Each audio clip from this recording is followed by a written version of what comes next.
Bismillahirrahmanirrahim. Alhamdulillahirabbil alamin. Wassalatu wassalamu ala asyrafil anbiya wal mursalin Sayyidina Maulana Muhammadin wa ala alihi wa sahbihi ajma'in. Qala al-musannif al-imam Hujjatul Islam Abu Hamid Al-Ghazali rahimahullah wa nafa'ana bi ulumihi. Pasal kemudian ketahuilah dengan yakin bahwa akabah tobat ini merupakan akabah yang sangat sulit ditempuh. Perjalanan tobat merupakan perjalanan yang sulit. Persoalannya sangat penting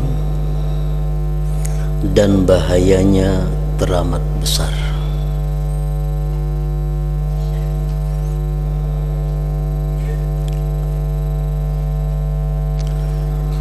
Benar-benar aku pernah mendengar Ustadz Abu Ishaq Al-Isfirayini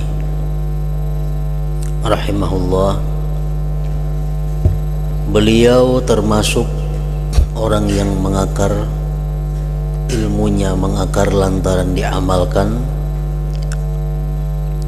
Beliau berkata, aku telah berdoa kepada Allah selama 30 tahun supaya dikaruniai tobat yang baik, bersih, tobat nasuha.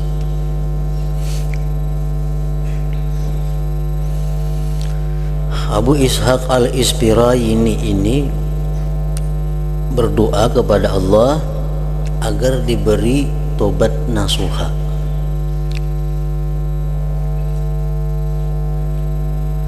Selama 30 tahun selalu berdoa meminta kepada Allah agar diberi tobat tadi. Aku heran, kata beliau, dan berkata kepada diriku sendiri, Maha Suci Allah, aku mempunyai hajat yang aku pintakan kepada Allah selama 30 tahun. Sampai sekarang ketika Al-Isfirayini mengatakan ini, belum juga dipenuhi. 30 tahun berdoa kepada Allah belum dikabulkan.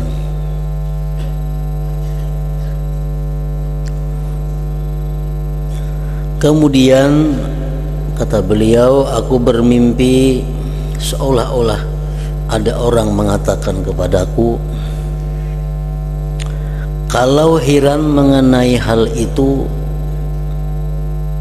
apakah kamu heran mengenai hal itu? Tahukah kamu apa yang kau pinta kepada Allah itu?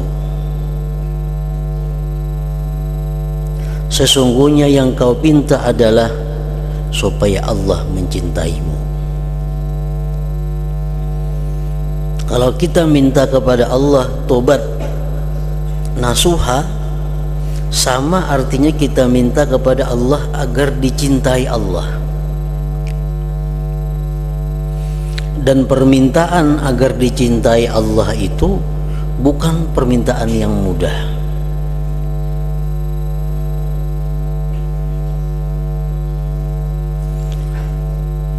Belum pernahkah engkau mendengar firman Allah, innallaha yuhibbut tawwabin wa yuhibbul mutatahhirin. Artinya Allah mencintai orang yang bertobat dan mencintai orang yang bersih dari dosa dan akhlak tercela. Apakah hajat semacam ini mudah?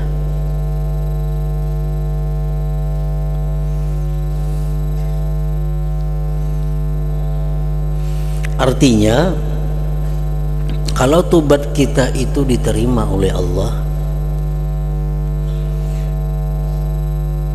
maka Allah akan menganugerahkan cintanya kepada kita. Dan orang-orang yang dicintai Allah itu pasti mencintai Allah Subhanahu wa ta'ala. Nah, apabila kita bertobat kepada Allah tapi belum ada perubahan cinta kita kepada Allah, itu menunjukkan bahwa tobat yang kita lakukan itu masih belum sempurna. Karena sudah pasti Al-Quran menjelaskan bahwa Allah itu mencintai orang yang tobat. Setiap orang yang dicintai Allah, maka pastilah dia mencintai Allah. Kada akan mungkin orang bisa mencintai Allah kalau dia dimurkai Allah. Kada akan mungkin orang yang dimurkai Allah itu bisa mencintai Allah.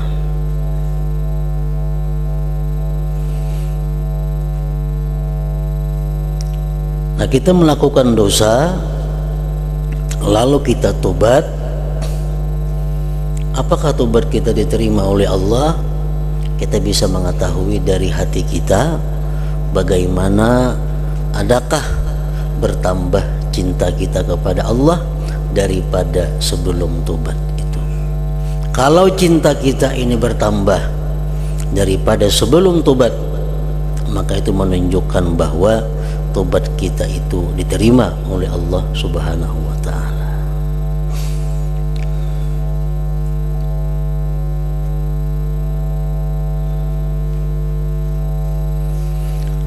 Apakah hajat semacam ini mudah? Cobalah perhatikan para imam yang mulia itu. Lihatlah perhatian mereka dan ketekunan mereka untuk memperbaiki hati mereka serta membuat bekal bagi akhirat mereka.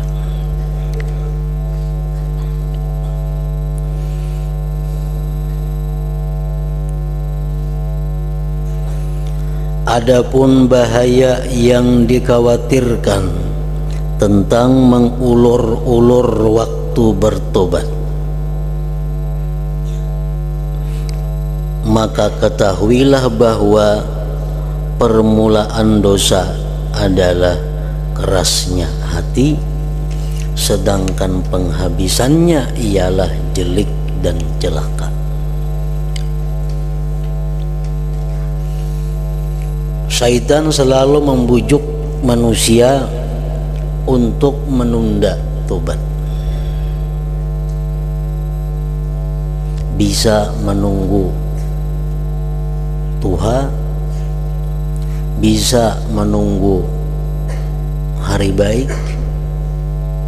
Jadi syaitan kamu kayaknya aja batobat bulan puasa, itu bulan nang bagus, bulan nang diterima segala macam permintaan kepada Allah. Padahal kita masih jauh bulan puasa. Syaitan bisa membujuk manusia untuk menunda tobat dengan malam yang baik. Syaitan kayaknya jangan tobat malam Jumat, itu bagus. Malam Jumat itu malam yang bagus untuk bertobat. Ada lagi syaitan menggoda kita dengan godaan bahwa engkau kayaknya aja tobat, kayaknya di Makkah aja ikan tobat, di situ tempat nang baik. Yang penting kita kada tobat hari ini. Nah, itu bujukan daripada syaitan.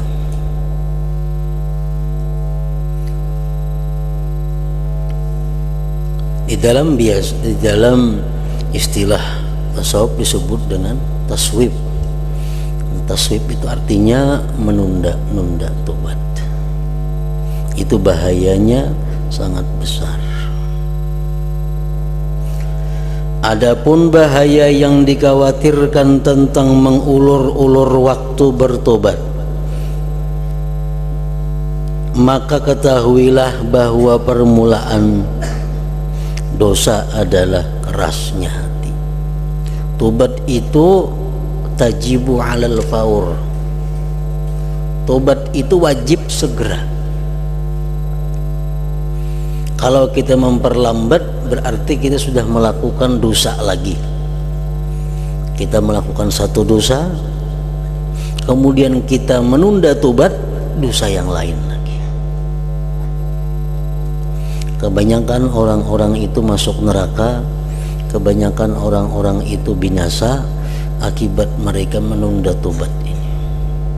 Karena merasa masih ada umur, mungkin sebulan, seminggu, setahun, ternyata kada sampai seitu diambil Allah. Makanya hadis Nabi mengatakan, inna aktsara siyahi ahlin nar minat taswif, pamahalaka man halak illa bit taswif.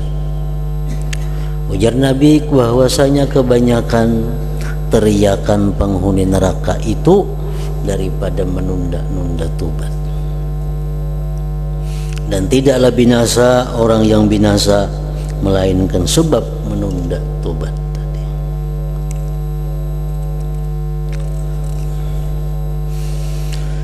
Hendaklah ia waspada,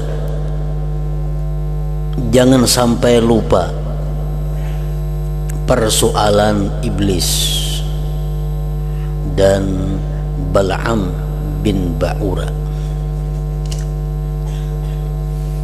Ini dua makhluk Allah yang dahulunya mempunyai kedudukan tinggi di sisi Allah.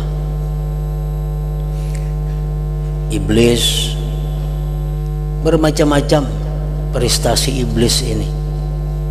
Dia pernah menjadi penasihat para malaikat. Dia diizinkan untuk keliling aras,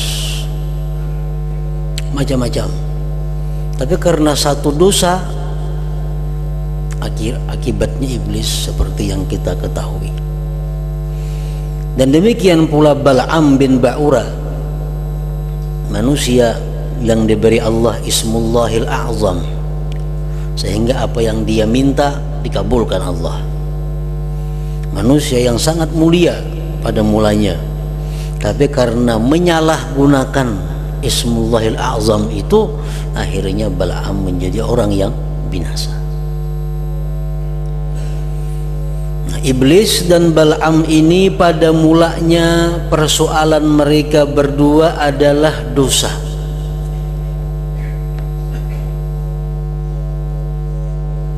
Dosa. Iblis berdosa karena kadang mau menuruti perintah Allah, sujud kepada Nabi Adam, hormat kepada Nabi Adam. Padahal iblis mempunyai ibadah yang sangat luar biasa, tapi karena hanya satu dosa, dan dosanya pun dosa itu hanya kadang mau hormat kepada Adam. Bal'am bin Ba'ura, orang yang mulia tadi, pada awalnya dianya berbuat dosa. Berbuat dosa apa? Berbuat dosa mendoakan agar orang Islam kalah. Karena dia punya Ismullahil A'zam, doanya diterima Allah. Pada permulaannya hanya dosa, dan berakhir dengan kekafiran. Akhirnya karena kafir. Kenapa? Karena menunda-nunda tobat itu. Jadi dosa yang kita lakukan itu, kalau kita tunda tobatnya, kita kaina tobatnya, itu akan mempengaruhi. Virusnya menjalar ke lain-lain, mengakibatkan semakin banyak dosa, akhirnya kafir. Nah, sehingga mereka berdua celaka bersama orang-orang yang celaka selama-lamanya. Oleh sebab itu, berhati-hatilah dan bersungguh-sungguhlah. Mudah-mudahan kita dapat mencabut akar keterus-menerusan dosa ini dari hati kita dan menyelamatkan leher kita dari dosa-dosa ini. Dan jangan sampai kita merasa aman dari kerasnya hati, kita lantaran dosa-dosa itu. Cobalah renungkan keadaan kita.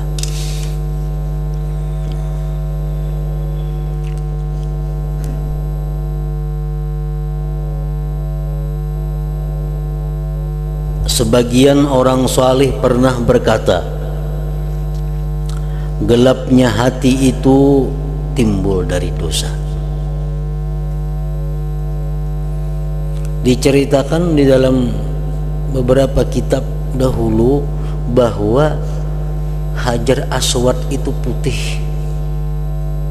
Hajar Aswad itu putih, bersih waktu diturunkan dari sana, dari atas. Nah, tapi kenapa Hajar Aswad itu menjadi hitam?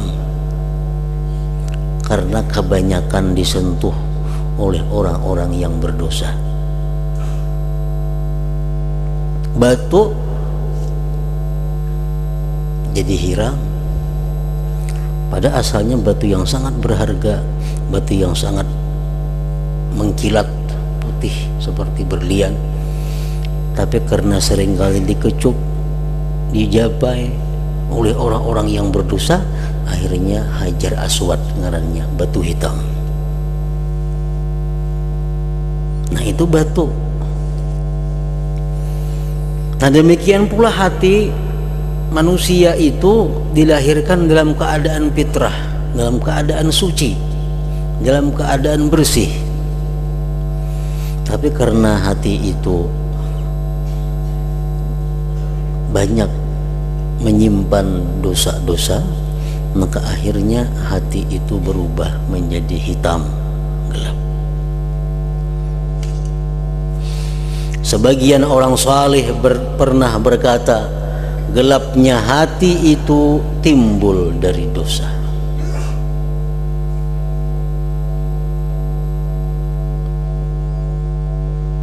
Yang kayak lampu samprong. Lampu samprong itu asalnya bersih, tapi karena tiap hari kukus dinyalakan api dan kada dibersihi, akhirnya apinya kada kelihatan lagi. Lampu menjadi gelap gulita. Kenapa? Samprungnya itu hibak lawan bakas kukus tadi. Nah, macam itulah dosa. Tanda hati itu hitam, tanda hati itu gelap, yaitu jika pemilik hati tidak memiliki rasa takut kepada dosa yang diperbuat. Itu pertama. Orang tuh belum pernah lagi berbuat dosa. Itu pada mulanya dia berbuat dosa, tapi hatinya ada takut. Tapi karena keadaan, karena lingkungan, lalu ini memperbuat dosa. Padahal hati kecilnya menolak. Itu pada mulanya kayak itu. Karena hatinya bersih, melihat dosa, ini takut. Tapi karena lingkungan, keadaan, situasinya kayak ini, lalu akhirnya dia memperbuat dosa walaupun hatinya bertolak belakang. Isuk kena berbuat dosa pulang, akhirnya hilang perasaan takut berbuat dosa. Kenapa? Karena hatinya sudah gelap, hatinya sudah kadap. Nah, ini tanda hati yang mati, hati yang kada bercahaya. Berbuat dosa, takutan kada. Nah, bila ada takutan, berarti hati masih hidup. Bila takutannya sedikit, berarti apinya kirip. Nah, bila kada takutan lagi, lampunya pajah. Nah, jadi kadang alih kita mengetahui diri kita, mengetahui hati kita baikkah, kadakah, gelapkah, menyalakah. Kadang alih kita seorang kau mengetahui itu. Tandanya hati itu hitam, yaitu jika pemilik hati tidak memiliki rasa takut kepada dosa yang diperbuat, dan perbuatan taat yang dikerjakan tidak ada pengaruhnya Yang kedua itu tanda orang hati gelap. Perbuatan taat yang dikerjakan tuh kada punya pengaruh. Artinya apa? Hatinya itu sudah kabal. Hatinya sudah kabal. Padahal perbuatan taat itu adalah dawaul qalbi. Perbuat sembahyang, puasa, membaca Quran, membaca salawat, itu dawaul qalbi. Itu obat hati.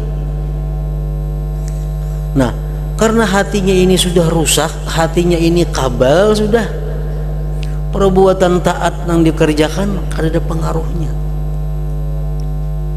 Kada ada pengaruhnya. Sama manusia diminumi obat napa aja kada mempan lagi, karena sudah kabal lawan obat.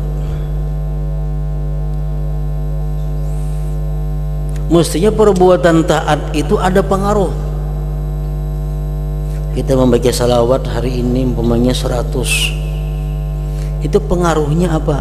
Pengaruhnya pasti di dalam hati kita ada bertambah rasa kecintaan kepada Rasulullah Sallallahu Alaihi Wasallam. Isuk baca salawat lagi, ada pulang bertambah kecintaan kepada Rasulullah. Itu menunjukkan hati yang masih sihat, hati yang masih baik.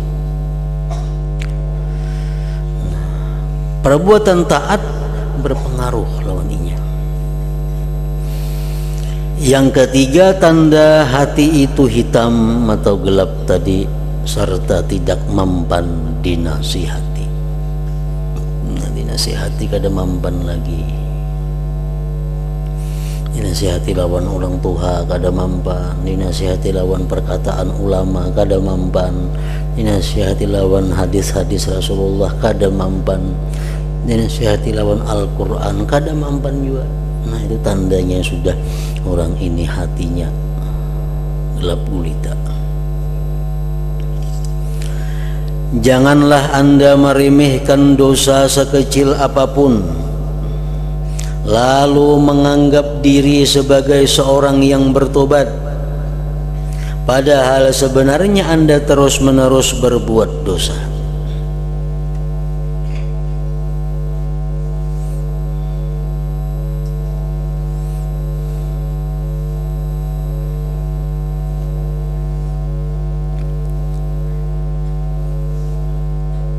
Imam Ghazali dalam Ihya Ulumuddin mengatakan bahwa ada 5 hal yang menyebabkan dosa kecil menjadi besar.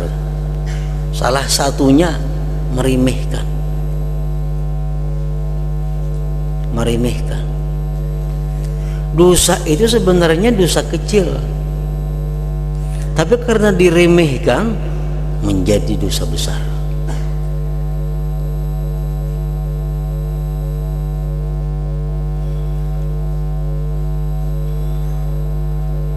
Berbuat dosa kecil tapi anggapan bah ada apa-apaan itu dosa kecil aja, nah jadi dosa besar, ampih jadi dosa kecil. Janganlah Anda meremehkan dosa sekecil apapun,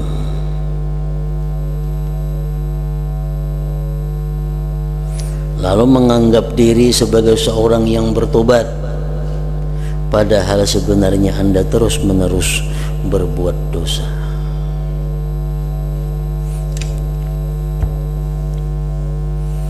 Jadi jangan menganggap remeh dosa kecil, dan jangan menganggap remeh perbuatan taat walaupun itu kelihatannya kecil juga. Kenapa?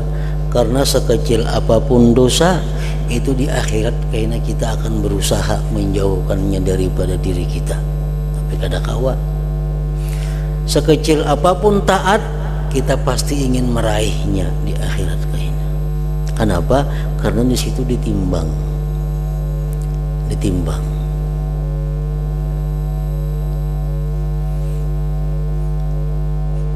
Nah, kayak malam tadi kita dijelaskan bahwa membaca satu ayat, satu huruf dari Al-Quran di waktu berdiri sembahyang itu akan diberi pahala 100 lipat ganda. Allah tuh 100 Jadi ibaratnya poin atau koin itu koinnya 100 biji.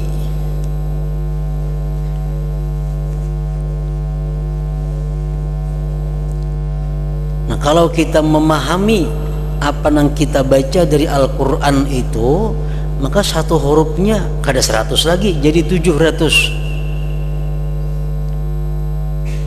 Asalkan kita membaca Al-Quran dalam sembahyang berdiri. Fatihah contohnya, kita membaca satu huruf Fatihah itu, kalau kita dalam keadaan sembahyang berdiri baca sehuruf dapat 100 koin. Tapi kalau kita paham dapat 700. Banyak benar 700 itu, kayak duit pirak itu 700 buting namanya. Nah, ini sangat diperlukan bagi kita di akhirat. Jadi jangan dianggap enteng. Misal kita anggap enteng membaca Quran biasa aja. Jangan, baik kita bagi sedikit, tapi kita kalau memahami. Kenapa? Gandanya luar biasa. Coba 100, kalau kita paham, tahu artinya, maknanya, nilainya jadi 700.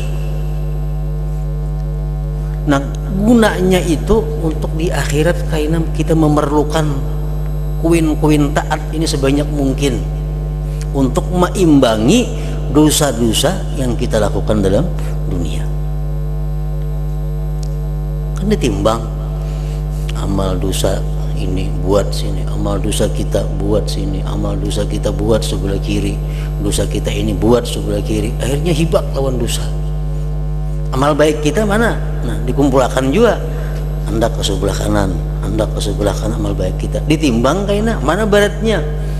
Nah, jadi sekecil apapun amal kebaikan itu, kalau nang baik ini menang, kita ke surga. Kalau amal jahat ini menang, walaupun sedikit, menangnya ke neraka. Kalau sama, itu menunggu pertimbangan Allah. Nah, jadi jangan dianggap remeh. Dosa itu sekecil apapun itu akan memberati timbangan sebelah kiri. Dan jangan anggap kecil taat sekecil apapun, karena itu berguna untuk memberati timbangan amal yang di sebelah kanan. Apa susahnya? Apa ngalihnya kalau kita hakun mencari ibadah yang berlipat ganda itu? Kalau kita sudah paham Fatihah, sudah tahu artinya, sudah tahu maksudnya, kalau kita sembahyang kadang-kala kita menghadirkan itu karena hendak terburu-buru, itu sangatlah rugi, sangatlah rugi. Jadi kita baca Bismillahirrahmanirrahim. Nah, kita sadari artinya. Nah, kita pahami apa itu Bismillahirrahmanirrahim maksudnya. Dalam sembahyang kita berdiri itu dapat 700 nilainya. Kalau sedikit 700 kali dosa, maka hanya sama itu. Kita berbuat dosa 700. Nah, itu sama lawan itu beratnya kayaknya. Kalau kita berbuat dosa kayak sampai 700, berat kebaikan, nah selamat kita. Nah, jadi janganlah Anda meremehkan dosa sekecil apapun, lalu menganggap diri sebagai seseorang yang bertobat, padahal sebenarnya Anda terus-menerus berbuat dosa. Aku pernah menerima keterangan, ujar Imam Ghazali, aku pernah menerima keterangan dari Kahmas Ibn al-Hasan al-Basri. Beliau bin Hasan al-Basri, beliau berkata, aku telah berbuat dosa sekali, lalu karena dosa itu aku menangis selama 40 tahun. Berbuat dosa sekali, 40 tahun menyesali dosa itu. Ada yang bertanya, dosa apakah itu? Apa gerang dosanya? Wahai hamba Allah, Kahmas menjawab, pernah aku dikunjungi saudaraku sesama muslim. Kemudian demi saudaraku itu aku membeli ikan untuk ia makan. Sesudah itu aku bangkit menuju ke pagar tetangga, mengambil segenggam tanah buat membasuh tangan saudaraku itu. Yang dahulu kan ada tiso, ada tiso. Ini kan tiso ada yang mbah makan tuh dilap. Dahulu ada tanah, jadi mbah makan tuntung lapnya itu tanah, tangan dikacaukan ke tanah supaya hilang lamak-lamak bekas makanan itu. Nah Kah Mas ini kebetulan mengambil tanah ampun tetangga sagenggam, dan itu sih merasa satu dosa, jelas itu memang dosa mengambil penurang. Nah Sidin menyesali dosa itu sampai 40 tahun.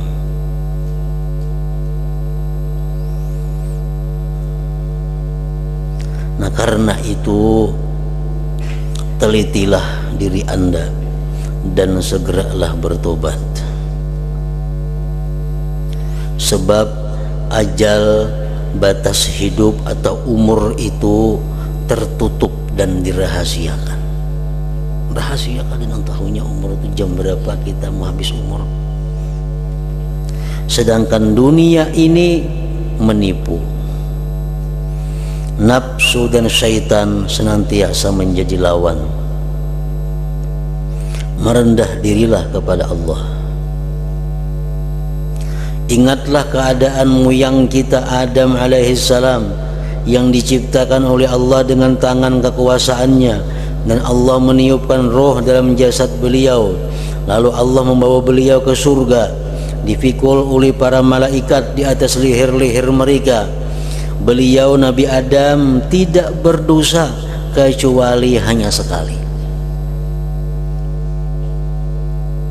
Tetapi beliau terpaksa mengalami pengusiran dari surga dan diperintahkan bertempat di bumi,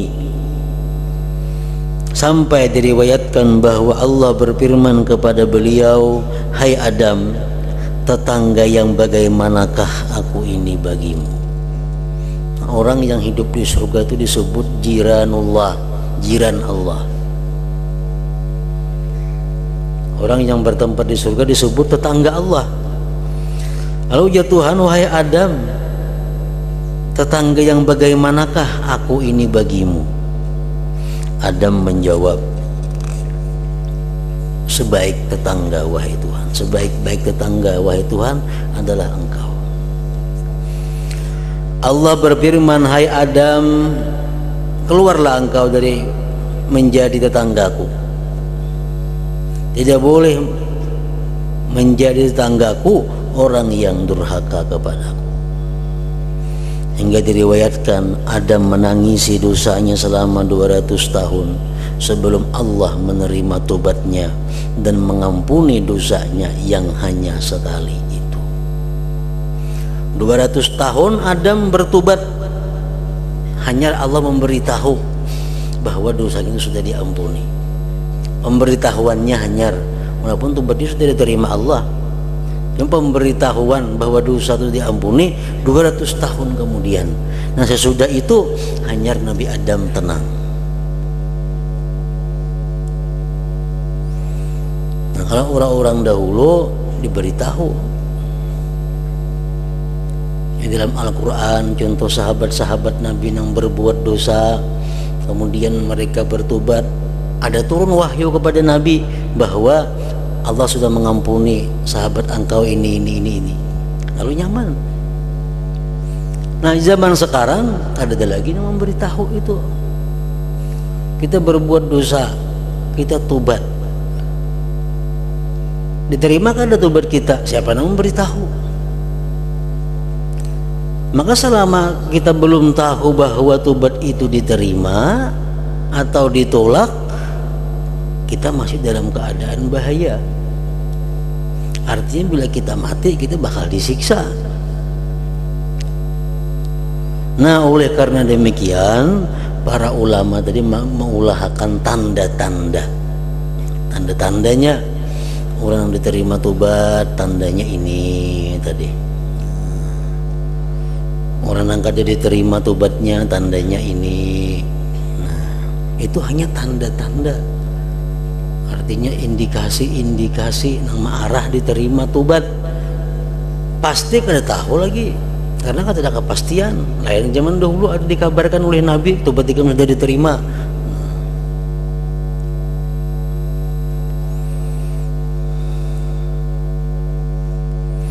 Ya Nabi Adam sudah diberitahu.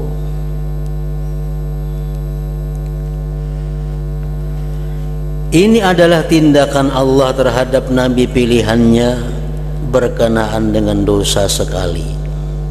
Lalu bagaimana tindakan Allah terhadap tingkah laku orang lain dalam dosa-dosa yang tak terhitung banyaknya. Tangis Nabi Adam ini adalah merendahnya orang yang bertobat kepada Allah.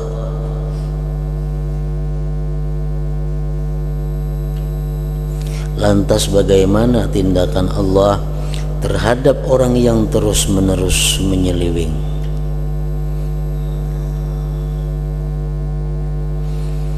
Alangkah bagus ucapan seorang penyair, yakhafu ala nafsihi may yatubu fakaifa tara hala man la yatubu. Artinya orang yang bertobat selalu takut mengkhawatirkan dirinya. Orang itu sudah tobat tetap inya takut, tetap inya khawatir tobatnya diterimakah kadakah, diterima kadakah. Bagaimanakah pendapatmu terhadap keadaan orang yang tidak bertobat? Orang yang kada bertobat mestinya lebih khawatir lagi karena kada bertobat.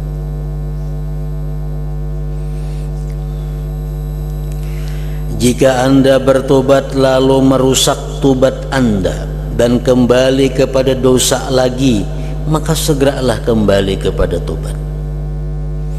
Malam ini kita sudah tobat tadi, bahwa aku berhenti melakukan dosa yang aku perbuat siang tadi, menyesal dan bulat hati isuk kada akan mengulang lagi dosa itu. Ternyata isuk tak ulang-ulang, berarti merusak tobat ngarannya. Nah, kalau kita merusak tobat, segeralah kembali kepada tobat. Bertobat pulanglah kasih. Sambil berkata kepada diri sendiri, boleh jadi aku mati sebelum kembali melakukan dosa sekali ini. Jam segera tobat, karena barangkali ini mbah tobat ini bisa mati. Jadi jangan sampai ada anggapan di hati kita, aku ini sia-sia biar tobat karena isok kayaknya tagawi dosa. Jangan sampai itu. Karena apa? Karena kita kada ada jaminan isok bakal hidup. Kada ada kepastian isok pasti memperbuat dosa itu, kada ada kepastiannya. Jadi bila kita melakukan dosa, segeralah tobat. Ada hadis yang mengatakan bahwa seorang hamba itu melakukan dosa, maka para malaikat ini memberi tempo. Ada yang mengatakan riwayat 1 jam. 1 jam masih diberi tempo. Kalau sudah lewat 1 jam, hanya ditulis sebagai satu dosa. Ada riwayat lain mengatakan 6 jam.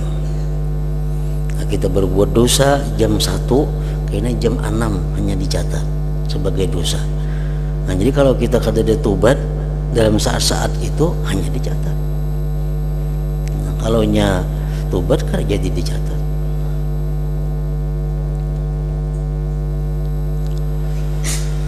Begitu pula nanti kembali berdosa untuk yang ketiga dan keempat kali, bertobat pulang.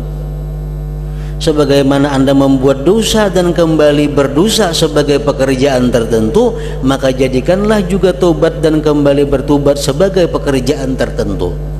Kalau tiap hari kita berbuat dosa, maka bertobat pun hendaknya setiap hari. Jangan sampai dalam masalah tobat ini Anda lebih lemah daripada ketika melakukan dosa.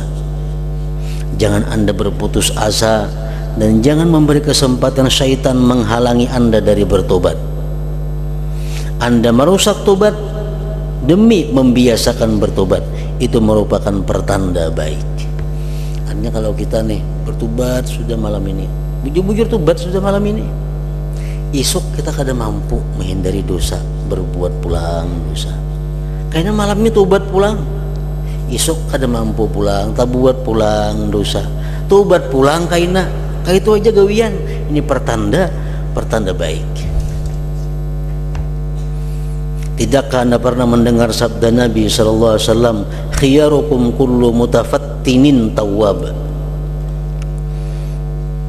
Khiyarukum kullu mutafattinin tawwab. Artinya yang paling baik di antara kalian adalah orang yang selalu terkena fitnah. Maksudnya selalu berbuat dosa, lagi pula senantiasa bertobat. Maksudnya sering dicoba berbuat dosa, lalu banyak bertobat kepada Allah dan kembali kepadanya dengan menyesal dan memohon ampunan. Dan kita manusia ini la haula wala quwata illa billah. Manusia tidak ada daya upaya. Bagaimanapun kita menghindar dari satu dosa, kalau Allah sudah menetapkan kita berbuat dosa, dosa akan kita perbuat.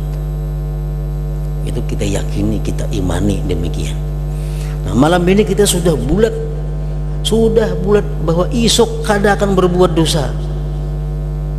Sudah tobat. Tapi esok hari siapa yang kau menjamin? Kalau takdirnya memang kita berbuat dosa, kita berbuat dosa pulang. Nah, malamnya tobat lagi pulang. Esok kayak itu pulang, malamnya tobat pulang. Nah, itu Allah sangat suka kepada manusia yang seperti itu. Ini jangan disalah artikan, direncana. Allah katuju orang berbuat dosa karena malam tobat. Jadi karena aku siang maksiat, malam tobat, jangan direncanakan. Nah, macam itu. Ini orang yang sudah berusaha menghindarkan dosa, tapi jangan ada kawat hindar. Nah, ini maksudnya. Jangan dia katakan bahwa kalau siang kita berbuat dosa, silahkan aja, kita malam kita tobat, esok kan membuat dosa pulang, malam Allah katuju macam itu. Nah, itu salah pahamnya, hati-hati. Bila salah paham itu kita menyuruh orang berbuat dosa di siang hari, malamnya kena tobat, esok berbuat dosa pulang. Yang dimaksudkan sini mutafattinin, orang yang terfitnah. Artinya ini kada kau menghindar lagi, pada kada ada perencanaan untuk berbuat dosa di siang hari. Sedikit pun kada ada rencana berbuat dosa, tapi tak berbuat dosa. Nah, itu maksudnya. Ingatlah firman Allah Ta'ala, wa may ya'mal su'an aw yadhlim nafsah thumma yastaghfirillah yajidillaha ghafurar rahima. Artinya barang siapa berbuat jelek atau menganiaya diri sendiri kemudian memohon ampun kepada Allah, maka ia bakal menemukan Allah sebagai zat yang agung ampunannya, lagi maha pengasih kepada hambanya. Jadi wa may ya'mal su'an, barang siapa berbuat kejahatan atau menganiaya diri sendiri, menzalim diri sendiri.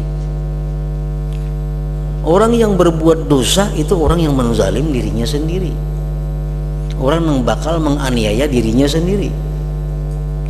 Tsumma yastaghfirillah, kemudian dia minta ampun kepada Allah, yajidillaha ghafurar rahima, maka ia bakal menemukan Allah sebagai zat yang agung ampunannya, lagi maha pengasih kepada hambanya. Wabillahi taufiq. Nah, kemudian pasal berikutnya, ila hadratin Nabi sallallahu alaihi wasallam. Al-Fatihah. Bismillahirrahmanirrahim. Iyyaka na'budu wa iyyaka nasta'in. Ihdinas siratal mustaqim. Bismillahirrahmanirrahim. Alhamdulillah rabbil alamin. Allahumma shalli wa sallim wa barik ala sayyidina wa habibina Muhammadin wa ala alihi wa sahbihi ajma'in. Allahumma ighfir lana ma akhta'na wa ma tahammadna wa ma asrarna wa ma a'lanna wa ma asrafna wa ma anta a'lam bihi minna. Antal muqaddim wa antal muakhir, la ilaha illa anta. Allahumma nafa'na bima 'allamtana wa 'allimna ma yanfa'una wa zidna fahman wa ilman wa amalan wa hudan wa taufiqan bi rahmatika ya arhamar rahimin. Sallallahu alaihi sayyidina Muhammadin wa ala alihi wa sahbihi wa sallam.